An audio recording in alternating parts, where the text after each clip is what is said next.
ابھی پچھلے دنوں ایک کلپ وائرل ہوا، 2 یا 4 دن پہلے کلپ وائرل ہوا جس میں ایک ملاؤں الناس بھی ہے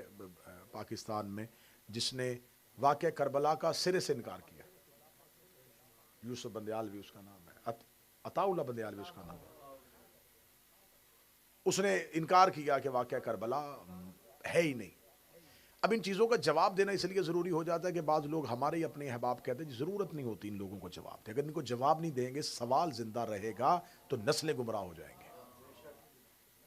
اگر ہمارے بچوں کے سامنے صرف سوال آئے گا اور اس کا جواب نہیں آئے گا تو نسلیں گمراہ ہو جائیں گی، کیونکہ ہر بچے کا نالج یا ہر بچے کی عقیدت یا ہر بچے کی محبت ایک جیسی نہیں ہوتی۔ کچھ لوگ ہوتے ہیں جن سے تربیت میں کمی رہ جاتی ہے، وہ جن سے تربیت میں کمی رہ جاتی ہے وہیں سے آگے دراڑ آ جاتی ہے۔ اور اس کے لیے میں ممبر سے کہہ رہا ہوں، ویڈیو کیمرے کی موجودگی میں کہہ رہا ہوں کہ اس کی اس بکواس جس میں اس نے کہا کہ واقعہ کربلا کب ہوا ہے، کوئی یزید کا اس میں قصور نہیں تھا، یہ کچھ بھی نہیں تھا، اور اس نے ببانگ دہل چیلنج کیا، اسے کہا شیعہ مجتہدین مراجع علماء مجھے حوالوں کے ساتھ جواب دیں، یہ کوئی ہوا ہی نہیں۔ امام حسین علیہ السلام تو مکہ سے کوفہ نہیں جا رہے تھے، کربلا شام کے رستے میں، امام تو معاذ اللہ علیہ باللہ، کیونکہ مجھے سوال دہراؤں گا تو میں جواب دے سکوں گا۔ اسے کہا امام تو رستہ کربلا جو ہے یہ دمشق کے رستے میں آتا ہے، امام تو شام جا رہے تھے یزید کی بیعت کرنے کے لیے،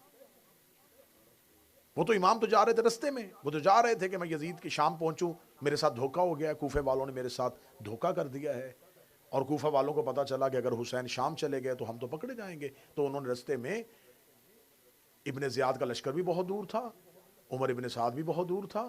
کوفیوں نے خود امام حسین کے خیموں پہ حملہ کر دیا، امام حسین شہید ہو گئے۔ کوئی واقعہ کربلا میں ایسا نہیں ہوا۔ ایسے کیسے ہو سکتا ہے کہ 72 لوگ پورا دن لوگوں سے لڑتے رہے، کوئی علیحدہ علیحدہ جنگ نہیں ہوئی، کسی کے ساتھ کچھ نہیں ہوا۔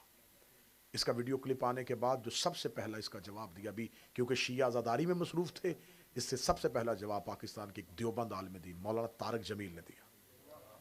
ہم ممبر سے ان کے اس جواب پہ انہیں خراج تحسین پیش کرتے ہیں۔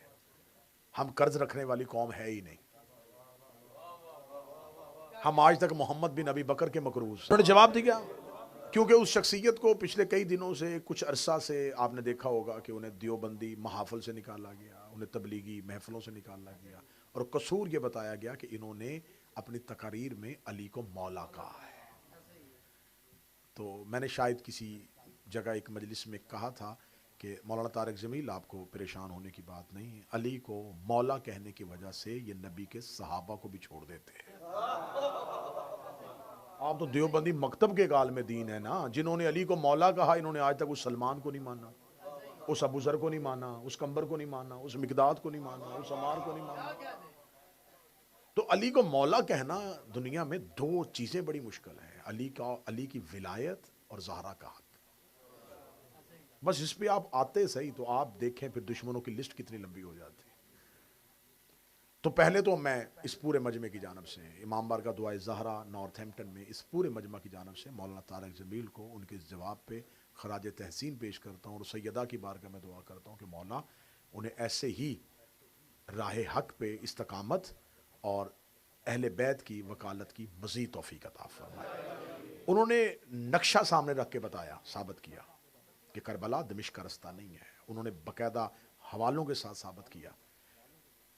اب سوال یہ ہے کہ آخر یہ فکر کیوں پیدا کی جا رہی ہے، یہ سوچ پیدا کرنے کی ضرورت کیا ہے؟ میں اس کا پہلا جواب یہ دینے لگا ہوں، اس مولانا